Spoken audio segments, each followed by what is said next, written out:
Welcome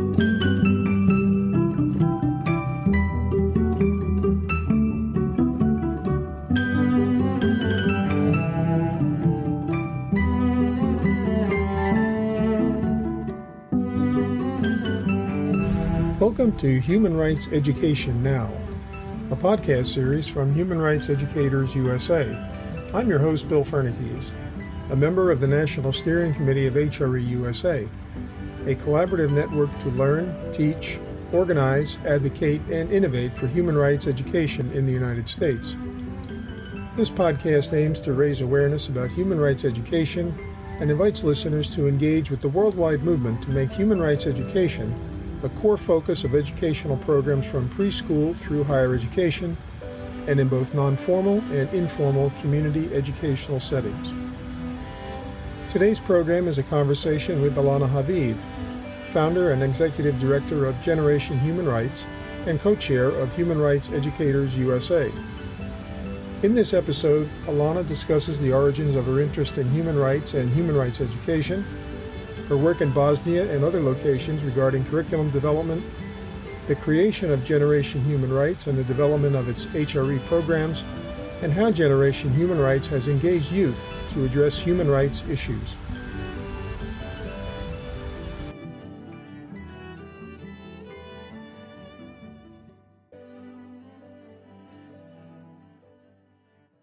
Well, I'm very, very happy to be speaking today with Elana Haviv, who is the co-chair of the Human Rights Educators USA National Steering Committee and also the executive director and founder of Generation Human Rights. How are you today, Elana?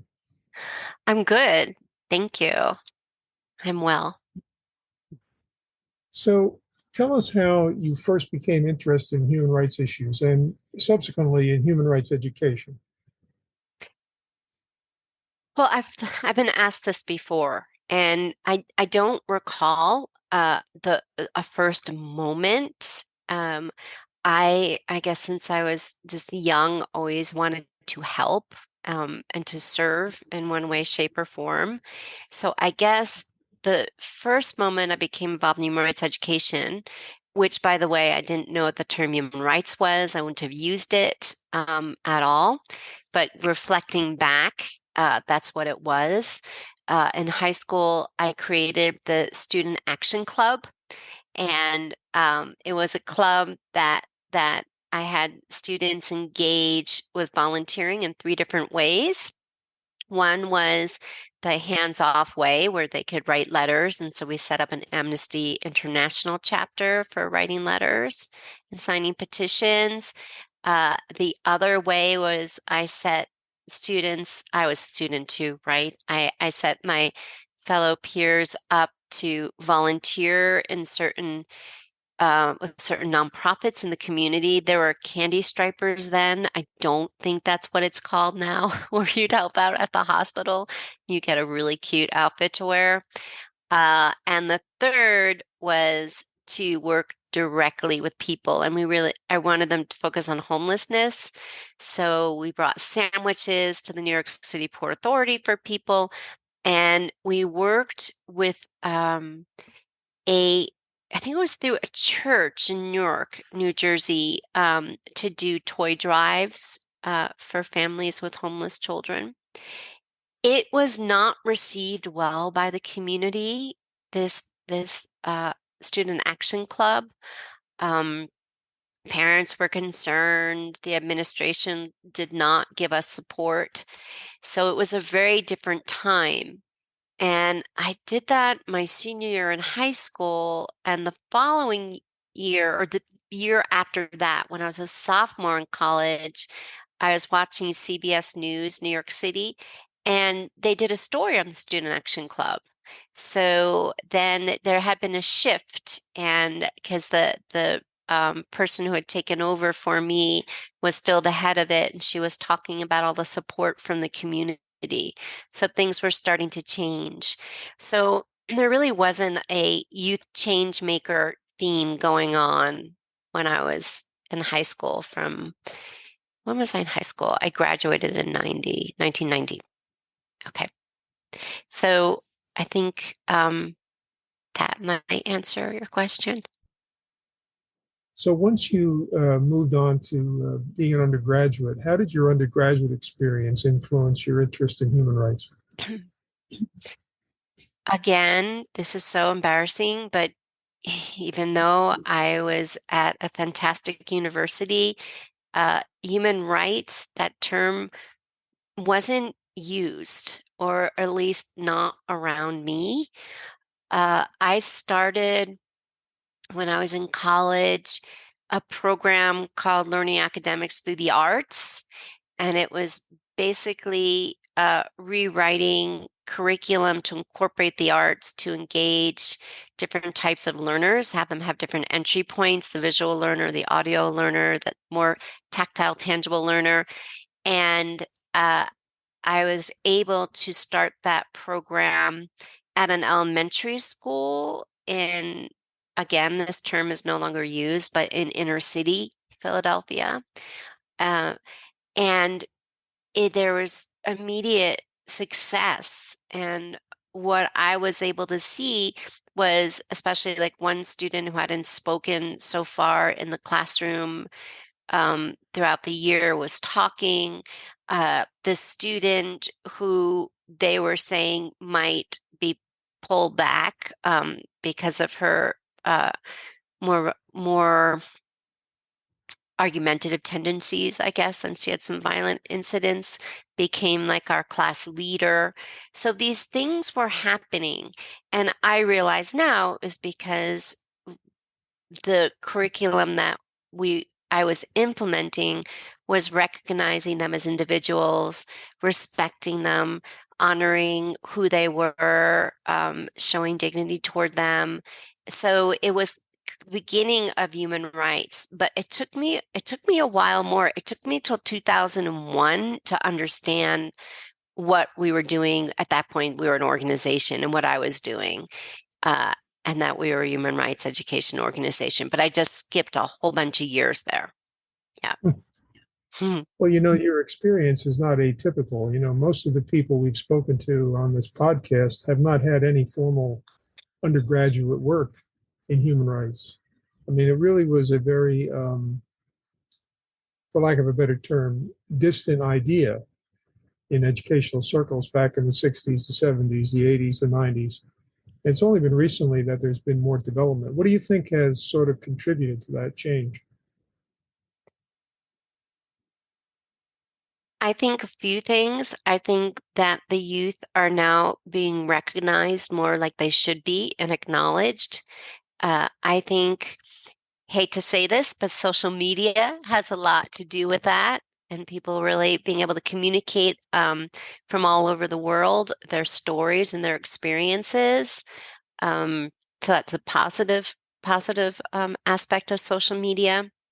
And I listened to your podcast with Felissa Tibbetts, and it was really interesting because she really had me reflect on this issue. And she was saying it was really in law school. If you went to law school, that's when Mhm. you were using that term. And I, it was, it was after 9/11 that I realized we were a human rights education organization. And at that point, we were, oh, so I should go back a moment. So I finished university and I was going to start my Learning Academics, the Arts program in New York City for a year and then pass it on and then go be a writer and do my own thing. And I've been doing it now for almost 30 years. So I started it and then just fell in love with the work that we were creating. And that's when we created Generation Human Rights. And our first name, because I was like 20 something, was the Children's Movement for Creative Education. And then we really understood, like I said, I understood what we were doing after 9/11. 2 weeks after the towers fell, the schools reopened, and we immediately started a 9/11 trauma relief program in schools that faced the towers. And then at the same time, we had already started working in Bosnia with teens who were children during the war and genocide from 92 to 95, and were on different sides of the conflict. So all these things were happening at once, and I realized, oh, we're a human rights education agency. I wish I remember the first time it clicked, the word human rights. I don't. I wish I did. Uh, but there was full acknowledgement that that's what we were and still are to this day. Now, you've had a lot of experiences in different roles. For example, as an editorial consultant for UNESCO, you've worked with Catholic Relief Services, doing interviews and working in Bosnia. So, what would you say are some themes or ideas that sort of carry across these various experiences and their connection to what you do today?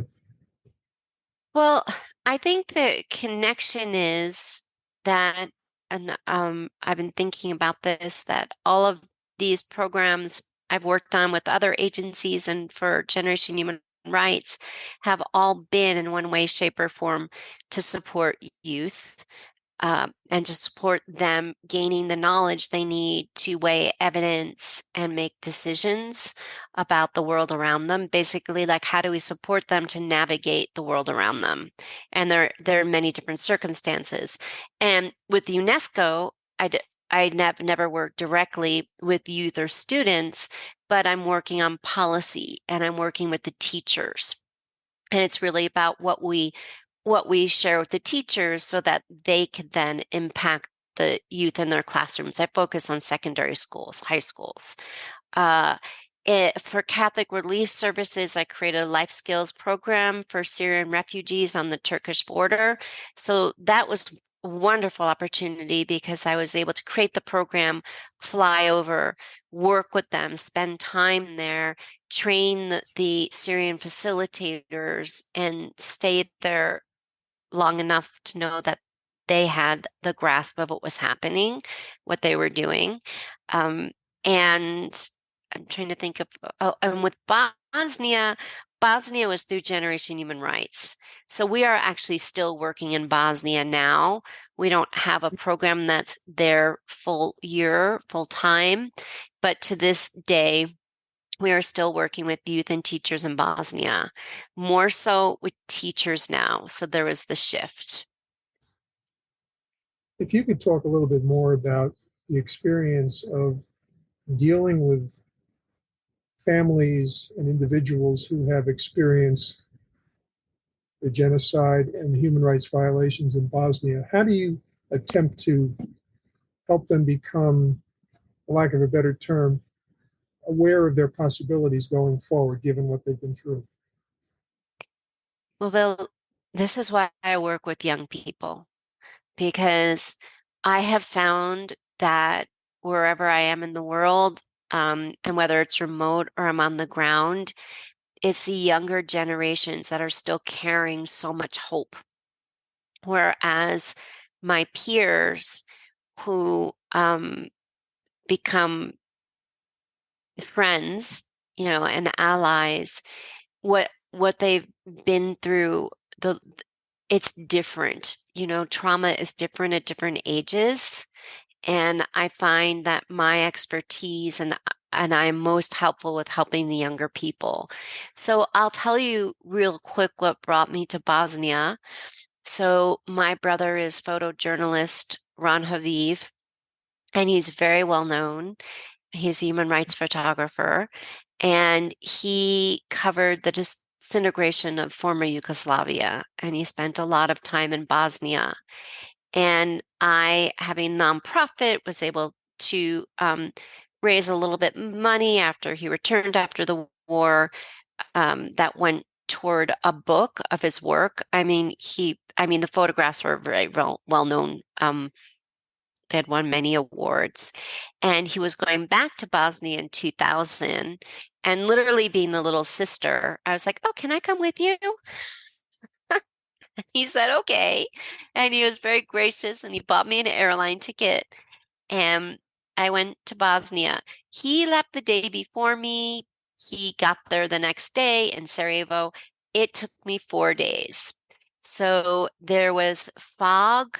And so the plane wasn't able to land in Sarajevo. So we kept turning back and spending the night in Zurich. And there were arguments on the plane. There was an actual fist fight on the plane, and it was because we couldn't land in Zagreb or Belgrade because people didn't have visas. This was so close to the war ending, even though it was 5 years, almost 5 years later. And I remember just thinking, like, didn't this war end? Isn't this war over? I had no conception of what the reality of what I was saying. And I ended up on the fourth day flying to Zagreb and getting a van with because you get to know other people after you're having so many dinners in weird, hotels in Zurich, um, with a heart surgeon and a group of nurses who were volunteers and had been volunteers during the war. And we flew to Zagreb. It was December, and we went to Sarajevo in a snowstorm. And it took us like 12 and a half hours, and we kept getting stopped at checkpoints, which no longer exist, like checkpoints. And we were searched, and the van kept getting searched. And I remember, even as it was getting dark, going through villages where one house of once we entered Bosnia, one house was fine, and the next house was rubble. And so I remember all the stories I had read in the news about neighbors turning against neighbors. And I arrived in Bosnia. I went straight to the opening of the exhibit, which I was supposed to have been helping my brother put up for a few days. And I arrived 15 minutes after it had started. So that was my entry into Bosnia, into Sarajevo. And I woke up the next morning and I thought, what is this all about? And literally, it was close to 5 years later, and so much of the city was still rubble, and so much of the glass and buildings hadn't yet been replaced. So there was like blue tarp that had the names of UN agencies on them. And I walked over to Swiss Air and I said, okay, so, I just lost 4 days of this short trip. Can you give me some more days? And they added on a week. And during that week, I got to know the situation on the ground from the teens. Sorry, I'm still with your question. I just had to get to it. I wanted to give you a little bit of background. And so I'd be walking on the street and I would just start talking to teens. They were really tweens, I guess, like 12 to 14. And they wanted so much to talk to me. And it was amazing because they actually spoke, most of them, they were fluent in English. And they said, well, they learned English because they had to get around during the war and talk to the NATO troops and the UN peacekeepers. And they said, once the journalists left, the world forgot about us and nobody is listening to us now. And we're having a lot of trouble. And I ended up spending the majority of the next 10 years in Bosnia, going back and forth still to New York, but it got to the point where I'd be 8 months out of the year in Bosnia and working with a team, still my team from New York that would come over, and then our new team in Bosnia of Bosnians, creating reconciliation programs for the teenagers in the Federation and Republic of Srpska. So Bosnia is now divided into two different sections, partitions. So I find it, the young people are much more eager to speak, to express their feelings, and to put the time and energy into what it takes to build a better future, like what vision they see. And with this first group of youth that we worked with from end of 2000 to 2010, they created an exhibit called Aftershocks, Growing Up in the Aftermath, that opened at the United Nations headquarters in New York and then toured in Western Europe. A smaller version was also in Sarajevo. And then they created the Youth Constitution of Bosnia-Herzegovina, talking about how they wanted to see the future of their country. And they crossed those virtual borders and met with other youth who were children also during the war, but on the opposite sides, to help build the Constitution and sign the Constitution. And now we're working with youth in Bosnia again and teachers on a new program. So I find for me, for my expertise and how I can support in these conflict situations or post-conflict situations, it's the young people that where I can support the most. So if you think about that particular experience, you've already detailed, how Generation Human Rights emerged. Reflecting on your Bosnian experience and others, what are some of the challenges you face in trying to develop programs for youth in various settings? Well, I think the first thing to be very wary of is um, not to consider yourself or any other foreign individual or agency as like the knight coming in to save, like the saviors coming in. And I think that's the the biggest mistakes that I've seen. Um, and in fact, I was in Bosnia for so long that, I was really starting to learn the language and hearing what people really thought about these programs in comparison to what the people leading those programs thought was going on was like completely different. And I think that when you go to work in a country or even in the US, it's we have so many different cultures within different areas and neighborhoods. You really need to always go in just with the question like, how can I serve? Tell me about you. What are your needs? What's happening here?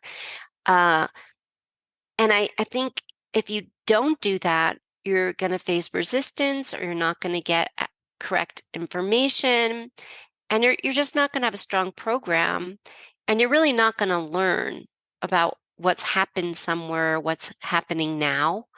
So I think and I don't think it's a challenge. I know I really don't think it's a challenge to get to know a community. I've really found when you go in and you really go in o open-hearted and wanting to learn, people see that and understand that, and you could build a trust. Um, I think challenges, it's funny, all these challenges in Bosnia during that time that I was told I would have, we didn't have. Like I was told, oh, you won't be able to work with schools in Republika Srpska. There's no way they're not going to let you in. And we approached those schools and we built really good alliances with them. Um, there's always the fiscal challenge. You have to figure out how we're going to get funded to do this. And the further away from the war it was in Bosnia, the harder it was to raise money because all of a sudden attention was toward Iraq or toward other areas. And we could see that now, people aren't focused on Ukraine, they're focused on Gaza, and nobody is talking about what's happening in Sudan or the Congo, that's another story. But you really have to figure out how you could have a financial base. And I think also we stayed in Bosnia for a long time and we had reasons for that. But in general, if you're coming from the outside, I think the best plan to have is to go and partner with local agencies, work with local agencies, work with grassroots organizations on the ground, and then they'll continue the work after you leave. I hope So that made dealing, sense. yeah, it does. Dealing with teachers is a different population than with students. So do you cater your methods differently for teachers? Okay, so it really depends like what program. So our program now, a curriculum that we brought to Bosnia in 2022 is Imagine Next Gen Voices Reflect on Peace. So what we did teacher trainings. So we trained the teachers to use the curriculum in their classroom. So we were able to do so on site in Sarajevo. Uh, and then we also did some online remote workshops. So Yes, it's very different. It's very different. But one thing that we do, which I make sure of when we're training teachers, is we're not just training teachers to use these lessons and this media, and these are the objectives, all of that, which is normal, but we want them to experience whatever the teachings of those lessons are. So I'll also guide them as students through the lessons, and in that way also create some specific for them that have the same goals, so that they experience uh, um, learning about those human rights. These are sensitive topics we're talking about. So they're able to have the space to explore them for themselves. They're not just teaching about it, they've also reflected on it in different And of course, creative ways. many teachers have not had any human rights education learning themselves. So you start from different points of view, right? Absolutely. And our Millennium Villages, this is such a long name. Millennium Villages Classroom Program and Traveling Exhibit Project, which we just finished in 2023. And we had great partners, the Seven Foundation and Photoville and the Blue Chip Foundation. And we actually were able to retrofit a bus into a human rights exhibit that traveled across the US. And our role, Generation Human Rights, was to create the multimedia-based curriculum that classrooms would start to use before the bus arrived and then after the bus left. And wow, did I learn a lot about the US. And just because I had to get the curriculum vetted by different cities and different states and different towns. And it was fascinating. Who talked about human rights, who didn't talk about human rights, where it was completely new. And we were able to also, in some of those cities, do actually professional development for those teachers in those schools as well. So that was incredible. And also, in terms of challenges, there were certain states where it was much more difficult to bring human rights program to. And so I learned how to use language differently. So, because as you know, Bill, it's like sometimes you say human rights now, and it could be looked at as so political, and like, oh, well, then you're going to say this to our students, or you're going to brainwash our students, or human rights is blah, blah, blah. And you hear this definition that, of course, is not based in reality at all. So you have to learn how to talk about things differently. And they look at the curriculum, they see all the curriculum, but you have to really work on your pitch. How are you going to pitch this? And we brought the curriculum across the country, which is amazing. And now the bus now is no longer traveling, but the curriculum is open source and is on our website, and schools are still using the curriculum. I think you're making a very important point about catering the language and the message to what the community's expectations are, or at least to blend with their prior experience, right? Right. Thanks for listening to Human Rights Education Now. Our next program concludes our conversation with Elana Haviv, founder and executive director of Generation Human Rights and co-chair of Human Rights Educators USA. You can find additional information about this podcast series at www.hreusa.org. Each episode is available on the HRE USA podcast page, Spotify, Apple Podcasts, YouTube, Pocket Casts, Player FM, and Deezer. You can also download each episode as an MP3 file. If you have questions or comments about this podcast, send them to Christy at hreusa.org. That's KRISTI at hreusa.org.